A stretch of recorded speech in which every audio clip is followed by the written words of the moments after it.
Hey guys, so it's time for another beer review.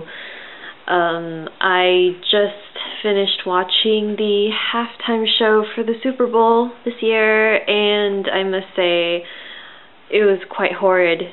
And so I thought it would be appropriate to do a beer review and drink away my sorrows. No, I'm kidding. But yes, that was quite bad. Anyway, on to more pleasant things. Today's beer is Fat Tire Amber Ale. And I'm actually a little excited about it because I personally really like pale ales. They're not as bitter as, stouts and such, but they're more interesting than lagers, I feel. So, just for those of you who don't know, beers can typically be classified into either ales or lagers, and so ales is sort of a generic term that also includes porters and stouts, and of course IPA. And so one of the main differences between lagers and ales is that ales they tend to use darker roasted malts, and they're fermented at relatively warmer temperatures of about 15 to 25 degrees Celsius, and they're used, the yeast they use is called top fermenting yeast because the yeast floats to the top over time and stuff, whereas with lagers, they're fermented at lower temperatures, and the yeast is bottom fermenting yeast, which basically sinks to the bottom of the fermentation vessel. So, yes, so Fat Tire Amber Ale is brewed in Colorado, and it has an ABV of 5.2%, and a bitterness unit of 18.5. And so, according to their website, the aroma is sweet, biscuity, and caramel malts, subtle notes of fresh fennel and green apple. And I don't know, with beer there's always really fancy terms and fancy descriptions, but at the end of the day, once you actually drink it, it's just like, you either like it or you don't. It's good or it's bad. Yes. So Amber Ale is a type of pale ale, and supposedly they are brewed with a proportion of crystal malt to produce an amber color, generally ranging from like copper to light brown. And yeah, that's pretty much all we need to know for now.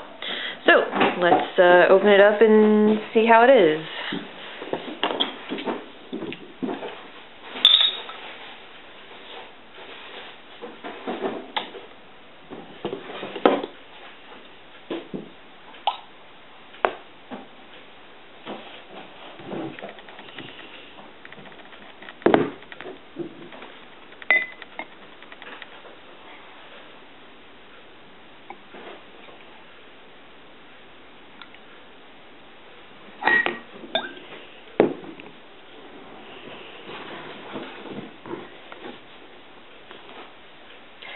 So, as we see, it really is a lovely amber color with quite a bit of carbonation compared to the stout that I reviewed last time.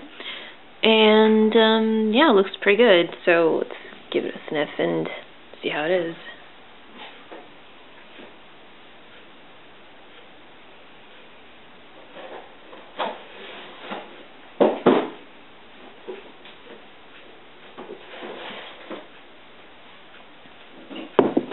So it's pretty good, sort of sweetish and light, potentially good, and let's try it out.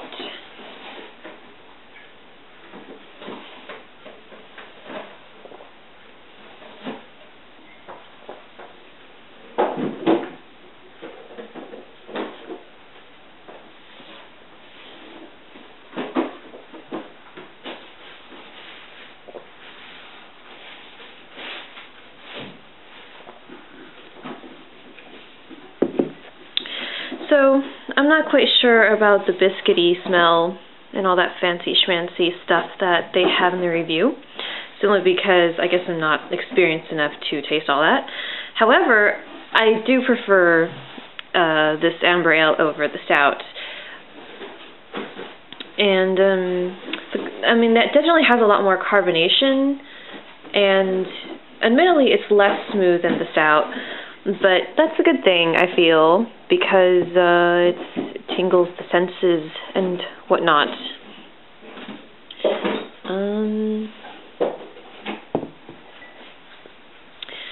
So, I don't know. Again, I personally prefer this one, but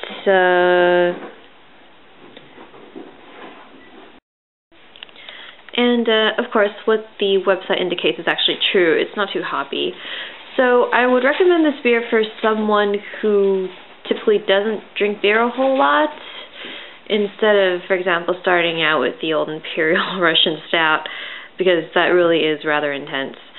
And of course, lagers tend to be slightly boring in my opinion, but, you know, who knows? Supposedly lagers are the most popular type of beer out there, so, you know, it's each to one's own. Drink what you like, eat what you like, and I guess I'll see you guys next time.